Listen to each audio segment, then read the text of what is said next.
Radio Transmundial presenta Los Grandes Temas. Un tiempo donde el pastor Salvador de Lutri nos lleva a pensar en la problemática más profunda del ser humano. Los Grandes Temas. Vamos a leer un versículo en el primer libro de los Reyes, capítulo 17. Vamos a leer un versículo. Primer libro de los Reyes, capítulo 17. Vamos a leer el versículo primero de este capítulo. Dice: Entonces Elías Tisbita, que era de los moradores de Galaad, dijo a Acab: Vive Jehová, Dios de Israel, en cuya presencia estoy, que no habrá lluvia ni rocío en estos años, sino por mi palabra. Vamos a detenernos aquí en la lectura de la palabra de Dios. Vamos a tomar asiento. En la historia de Israel irrumpe en este momento y en este pasaje que leímos un desconocido, un absoluto desconocido, que entra en la historia y va a marcar la historia. La historia se va a quebrar en este momento alrededor de este personaje que aparece aquí, y la sociedad comienza a entrar en una crisis muy fuerte que la va a llevar a un cambio grande y un baño de realismo, que era lo que en ese momento le faltaba. Comenzaba una nueva etapa. ¿Quién es este que aparece aquí? Irrumpe así. Elías Tisbita, que era de los moradores de Galaad. Si nosotros queremos indagar acerca del pasado de Elías, vamos a fracasar. No se sabe absolutamente nada. Nada. ¿Qué es Galaad? Galaad es una región bien amplia al otro lado del Jordán. Había solamente 2 tribus y media allí ubicadas en ese lugar. Y Tisbe, porque dice que era Tisbita, Tisbe, nunca se ha podido localizar esta ciudad. Seguramente porque era demasiado pequeña y no dejó rastros.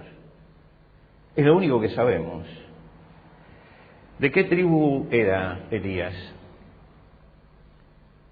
Nadie puede determinar de qué tribu era. ¿De qué familia venía? ¿De qué padres? ¿De qué hogar? Tampoco. ¿Cuál es la historia espiritual de Elías? No aparece nada en la Biblia. ¿Qué relación tenía él con la corrupción general? Ninguna. ¿Tuvo un llamamiento especial de Dios? Tampoco lo sabemos. Para él no sabemos si hubo una zarza como hubo para Moisés, para marcar el comienzo, o si hubo una visión especial del cielo como le sucedió a Isaías, que vio el trono de Dios, o si una luz del cielo como a Pablo lo derribó. No sabemos nada, nada. Aparece simplemente un hombre con unas vestimentas rústicas, porque viene de una zona rústica también, con modales rudos, no tiene nada que ver con los modales de ciudad, y entra dentro de la ciudad de Samaria, irrumpe con estas palabras que nosotros hemos leído hoy. ¿Por qué hace esto? ¿Por qué irrumpe en esta forma? Para entender a un hombre hay que entender la época en que vivió. Si no, su acción no sabemos por qué o qué la motiva. Si nosotros queremos entender a Francisco de Asís y leemos simplemente lo que hizo, podemos pensar que era un rebelde incomprendido. Pero cuando uno ve el entorno familiar, el entorno eclesiástico, el entorno social, uno entiende la revolución espiritual que él estaba haciendo. Pero si no conocemos el entorno y qué es lo que pasaba, no podemos entender al personaje. Hay por lo menos 4 características en la sociedad en la que Elías dijo estas palabras. Inmoralidad, era una sociedad que vivía en la inmoralidad. Decadencia, corrupción y violencia. 4 características de ese tiempo. Jezabel, la esposa del rey, era la que mandaba en ese momento en el reino. Y era una mujer sanguinaria y despótica, era una fenicia. Su padre había sido un asesino y ella era una asesina.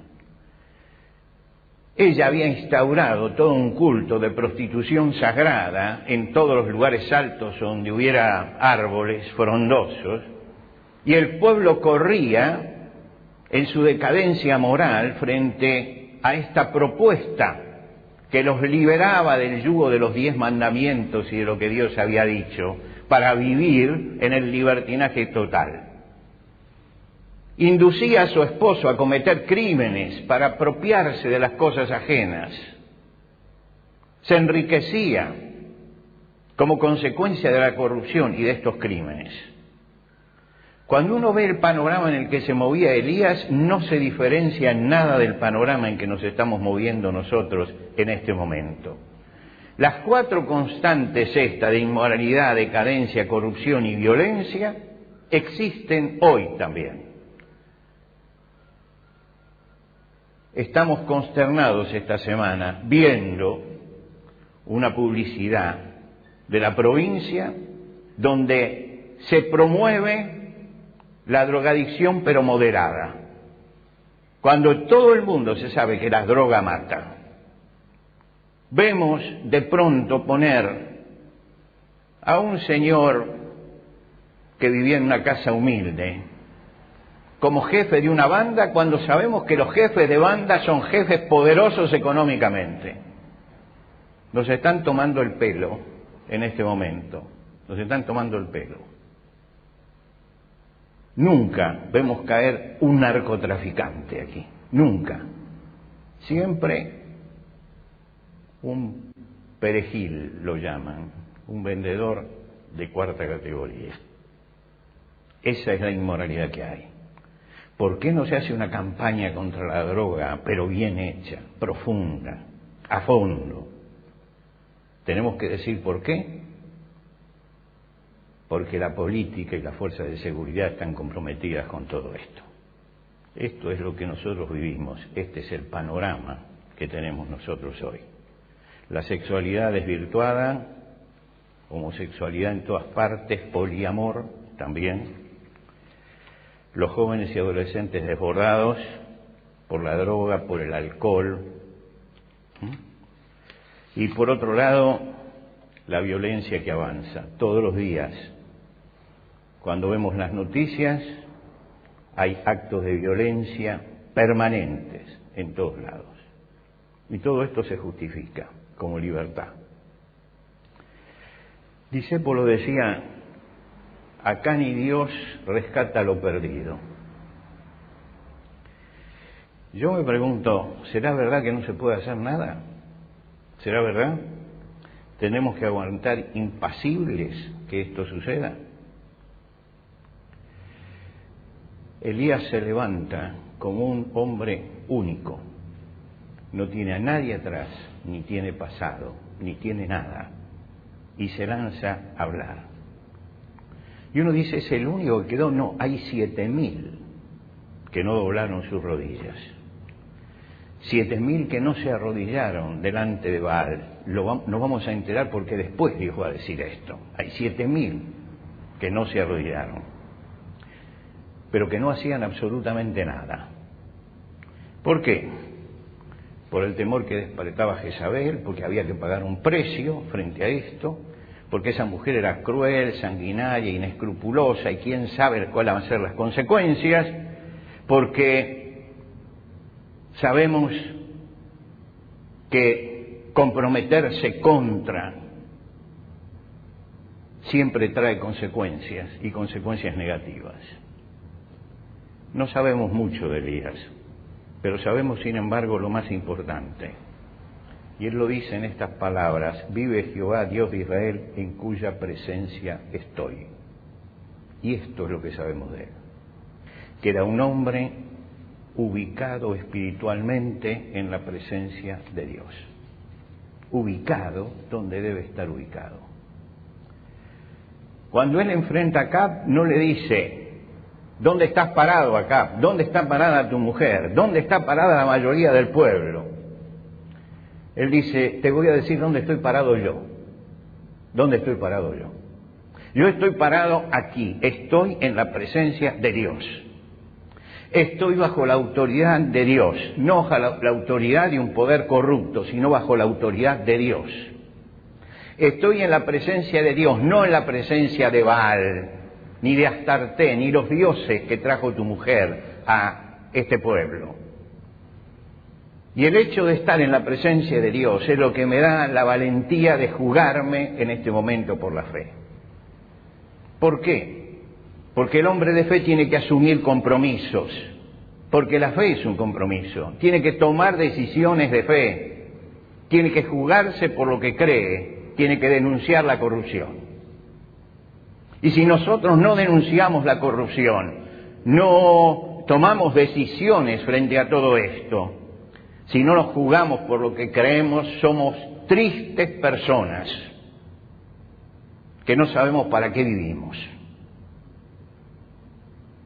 Hay 7.000 que vivían en la tibieza, 7.000 que se callaban la boca, 7.000 que decían eso está mal, pero entre nosotros, 7.000 que frente a lo que pasaba decían, y usted me va a entender, decían: yo argentino, yo no me meto en esto, yo no me meto. Si las papas queman, entonces yo me abro, no quiero tener problemas. Acá hay un hombre que dijo: yo estoy en la presencia de Dios. ¿Por qué? Porque el hombre de fe no puede ser tibio frente al pecado, no puede silenciarse frente al pecado, no puede dejar de decir lo que Dios ha dicho. No puede dejar de decir. Era lo que decía justamente, decían los primeros cristianos, cuando en los tribunales los llevaban y le decían: cállense la boca, y ellos decían: no podemos dejar de decir lo que hemos visto y oído. Y este es un momento como ese, un momento donde no podemos dejar de decir. Elías no era un tonto, él sabía que estaba desafiando a un rey poderoso, a una reina sanguinaria. Él sabía que estaba desafiando a todos los seguidores de Baal. Él sabía que había 400 profetas de Baal que comían en la mesa del rey. Él sabía todo esto. Era un hombre solo, pero ese hombre solo enfrentó a esa sociedad. Hay 7.000 que cerraron la boca, que no se identificaron. Las papas queman, mejor me acomodo a lo que pasa. Prefieren permanecer en silencio sin identificarse. Uno de los grandes consejos que recibí, traté de hacer memoria, creo que fue cuando empecé a hacer el servicio militar. Fíjense, estoy hablando de cuando había servicio militar en la Argentina. Alguien me dijo: desde el primer día, cuando llegues, dejá sentada tu identidad de cristiano, que todos sepan con quién están tratando. Será una forma de protegerte. Fue el mejor consejo que recibí en la vida de relación. Lugar nuevo donde uno va, desde el primer día, tiene que identificarse como lo que es. Desde el primer día. No llega, entra el primer día al colegio y tiene que decir: yo soy cristiano. Entra a un nuevo trabajo y tiene que decirlo. Entra a un nuevo círculo de amigos y tiene que decirlo. Es una forma de marcar la identidad, de decir: yo estoy parado aquí. Y lo que hizo Elías esa vez fue justamente marcar su identidad, decir: yo estoy parado aquí, yo estoy en la presencia de Dios. Ahora, ¿qué era lo que tenía Elías? En el periodo entre los dos testamentos, los judíos elevaron a Elías a una dimensión mítica. Era un superhombre, un superhéroe, diríamos hoy. Santiago se encarga en su carta de tirar abajo esta versión y dice: Elías era un hombre sujeto a pasiones semejantes a las nuestras. Quiere decir, no se necesita ser un superhombre. Lo que se necesita es estar en la presencia de Dios y estar en relación con Dios. Estas palabras que él dice no es que son las palabras que lo colocan en la brecha, Elías. No, él ya estaba en la brecha desde hacía tiempo. Lo que Dios había hecho era abrirle la puerta para que avanzara, y avanzó. Pero un hombre que sabía perfectamente lo que estaba haciendo, no era un kamikaze, que se tiró allí para pegar un grito como hacen muchos y después no saben cómo seguir, sino que estaba en una relación íntima con Dios, haciendo lo que Dios quería que él hiciera. Yo creo que nosotros tenemos que contestar una pregunta en nuestra vida, que fue la pregunta que Dios le hizo al primer hombre cuando le preguntó: ¿dónde estás tú? ¿Dónde estás tú? Y esa pregunta no habla de la ignorancia de Dios, habla de la desubicación del hombre. Dios sabía dónde estaba Adán. Adán era el que no sabía dónde estaba parado. Y cuando Dios le pregunta, le está diciendo: bueno, analiza dónde estás parado, Adán, en este momento. ¿Dónde estás tú? Dios sabe que ha pecado. Dios sabe que se ha escondido. Dios sabe dónde está escondido. La pregunta no es para informarse Dios, sino para que Adán analice. Hay muchos cristianos que no saben dónde están parados. Muchos cristianos que no saben dónde están parados. Que son como los 7.000 aquellos que no pueden encauzar su vida, ni pueden ser útiles, ni encauzar el servicio, porque no saben dónde están parados.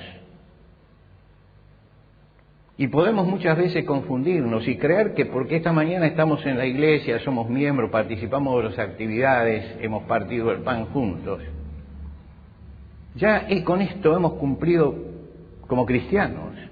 Y creo que el problema es preguntarnos: ¿dónde estoy parado? Elías fue y dijo: yo estoy parado en la presencia de Dios. En la vida de todos los días tenemos que tomar decisiones. Tenemos que cerrar negocios, tenemos que cumplir con nuestro trabajo, tenemos que atender a nuestra familia. Y en todas esas alternativas uno tiene que preguntarse: ¿dónde estoy parado? Yo estoy comerciando, pero ¿dónde estoy parado como comerciante? Yo estoy estudiando, pero ¿dónde estoy parado como estudiante? Yo estoy ejerciendo mi profesión, pero ¿dónde estoy parado en mi profesión? Porque muchas veces venimos a la iglesia y somos cristianos, y después en nuestra conducta de todos los días, esa conducta no tiene nada que ver con la fe que profesamos y con lo que somos como cristianos. Elías se paró en la presencia de Dios y oró fervientemente, y tuvo poder en la oración ferviente delante de Dios, y confrontó a su generación. Tenía autoridad espiritual. Yo creo que Dios nos hace esta mañana la antigua pregunta: ¿dónde estás tú? ¿Dónde estás tú? ¿Dónde estás tú? No es la pregunta que hago yo como pastor, es la pregunta que hace Dios. ¿Dónde estás como cristiano parado? ¿Dónde estás como trabajador parado? ¿Dónde estás como empresario, como comerciante, como esposo, como hijo, como padre? Elías pudo decir ese día: yo estoy en la presencia de Dios. Y esto habla de la conducta de Elías. ¿Por qué? Porque David dice en el Salmo 140, los rectos morarán en tu presencia. Lo que quiere decir que esta palabra, yo estoy en la presencia de Dios, me habla de toda la vida de Elías. Porque ¿quién puede morar en la presencia de Dios? Únicamente los rectos. Aquellos que aparecen en el Salmo 15. ¿Quién entrará y quién morará en tu santo templo? El que hace todas estas cosas y entonces está en la presencia de Dios. Llevemos en nuestro corazón esta semana la pregunta. Es una pregunta personal. En esta sociedad decadente, en esta sociedad corrupta, en esta sociedad que se ha levantado contra los principios de Dios y contra Dios, ¿dónde estoy parado yo? ¿Dónde estoy parado? No donde estoy parado los domingos a la mañana, sino donde estoy parado todos los días. Elías pudo decir, yo estoy en la presencia de Dios. Y porque estaba en la presencia de Dios no necesitó un ejército detrás, no necesitó los votos de la mayoría, no necesitó nada de eso. Él dio vuelta la historia de su pueblo. Y la dio vuelta porque estaba en la presencia de Dios. Dios en este momento está buscando cristianos que realmente se estén jugando en la presencia de Dios y digan, yo estoy parado aquí, y vivan parados frente a la presencia de Dios.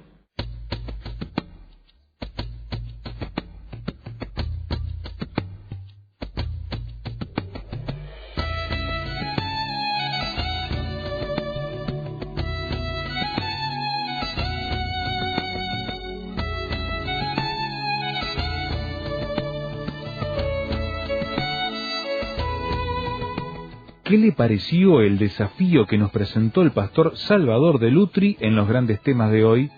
¿Qué preguntas, aportes y discusión le gustaría compartir con nosotros? Déjelo saber a través del 091-610-610, SMS o WhatsApp, 091-610-610. Si está fuera de Uruguay, agregue el número en su libreta de contactos así, símbolo de más. 598-91-610-610. La reitero, símbolo de más, 598-91-610-610. Encuéntrenos también en el sitio web tierrafirme.rtm.org para escuchar los audios de este y los demás grandes temas. Tierrafirme.rtm.org.